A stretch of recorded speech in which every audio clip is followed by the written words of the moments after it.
Excellencies, ladies and gentlemen, welcome back to our Asian Vision Dialogue. And today we will discuss on the Cambodia and China Comprehensive Strategic Partnership, and we will focusing on both key achievements that both countries have done and the current cooperation and the way forward for the enhancement of both relations. And today we have the honor to have our guest speaker, Dr. Chiang Wannarat. He is the former president of Asian Vision Institute, or AVI. And without further ado, please join me to welcome Dr. Chiang Wannarat to our program. Greetings, Doctor. Thank you. First of all, may I ask you a little bit on what are the main achievements that Cambodia and China have achieved over the past decades? Well, Cambodia and China is what is called ironclad friends. They have enjoyed a healthy, growing bilateral relationship over the decades, especially after the signing of a comprehensive strategic partnership back in 2010. So the main achievements here is economic growth, particular infrastructure development in Cambodia, either under the framework of Belt and Road Initiative or other China initiatives such as Langchang Mekong Cooperation Mechanism. So those are the key achievements that we can see in terms of road construction, bridges construction, highway, rail, ports, and also the airports that being constructed now in Kandal province, and also the recently built airport in Siem Reap. And I would like to take this to highlight some of the key projects that China has provided to Cambodia, especially the Phnom Penh Sihanoukville Expressway, and also the Sihanoukville Special Economic Zones, and the several other hydropower projects that China has invested in Cambodia. Another key indicators is the trade and the investment flow between the two countries.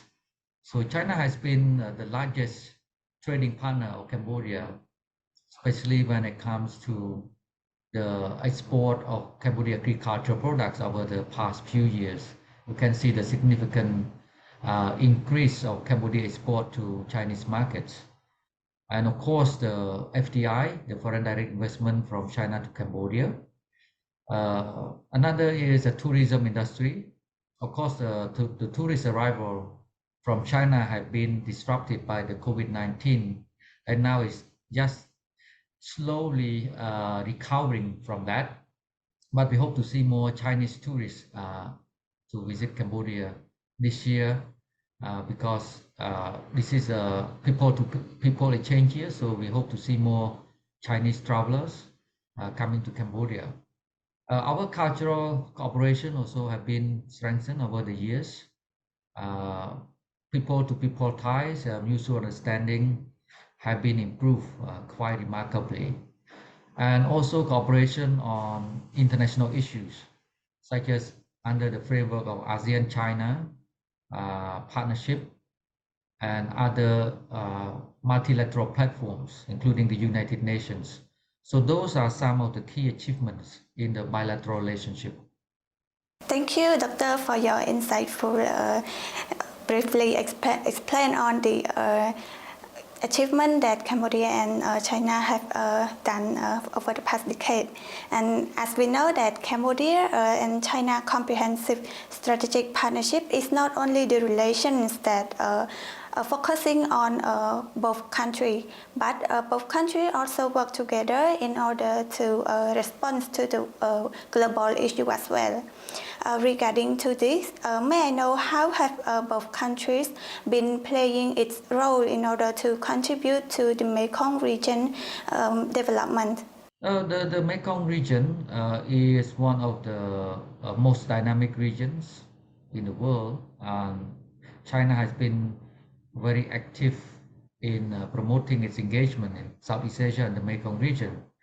So within the framework of the Mekong Cooperation, we can see the effective kind of role of the Lanchang Mekong cooperation mechanism.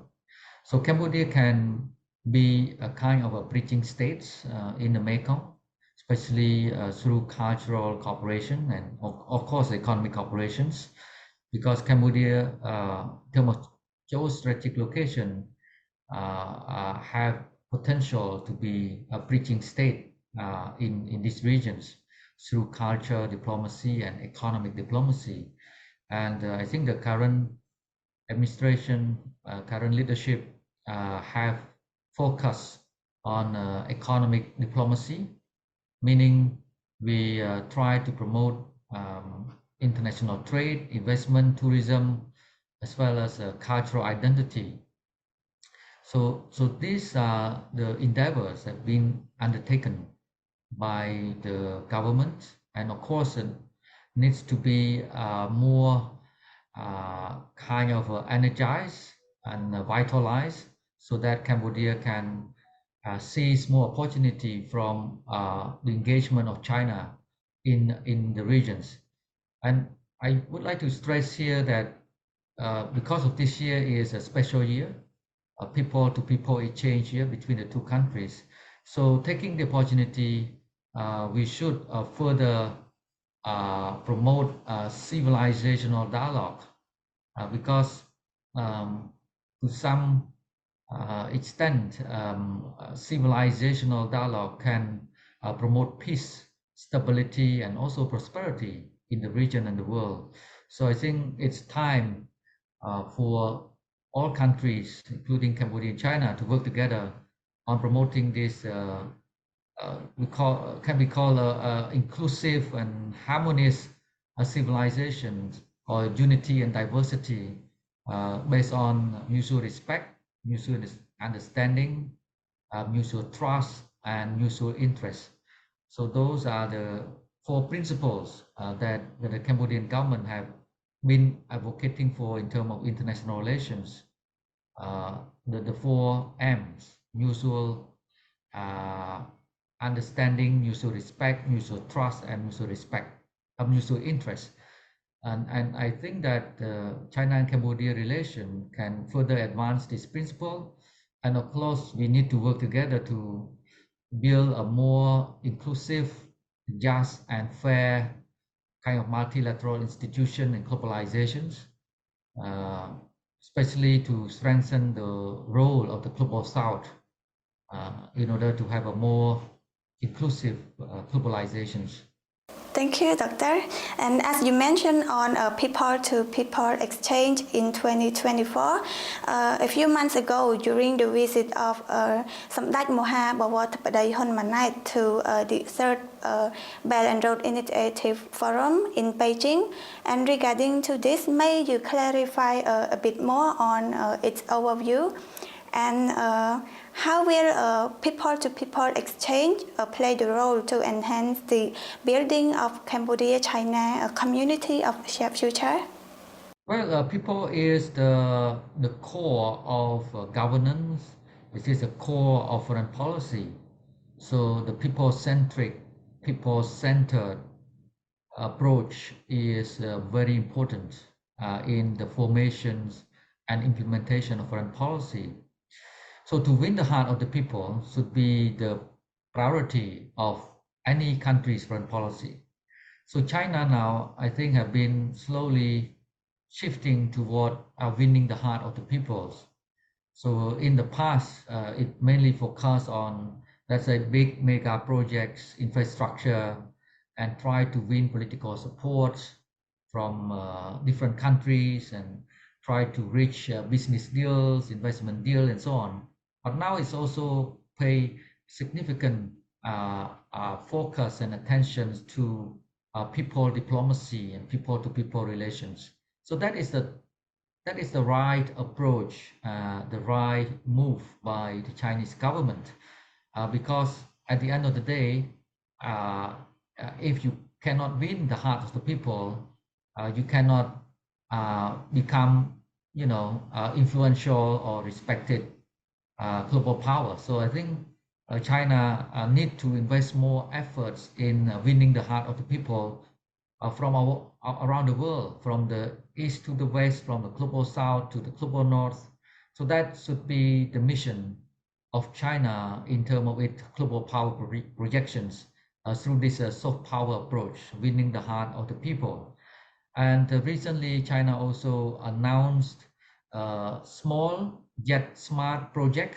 So again, this is the right approach because looking at the impact and effectiveness of China development assistance in comparison with, let's say, development assistance from the US, Europe, and Japan, the impact and effectiveness still far below those countries. So China need to learn from those countries and to reform its development cooperation project to be more transparent, accountable, socially responsible, environmentally responsible, and focus on social impact. What you can do to make a difference on the ground, a positive impact on societies. So that is very important in people-to-people exchange and in the mission to win the heart of the people. So I think China have learned from some of the gaps and loopholes in its foreign policy when it comes to people diplomacy.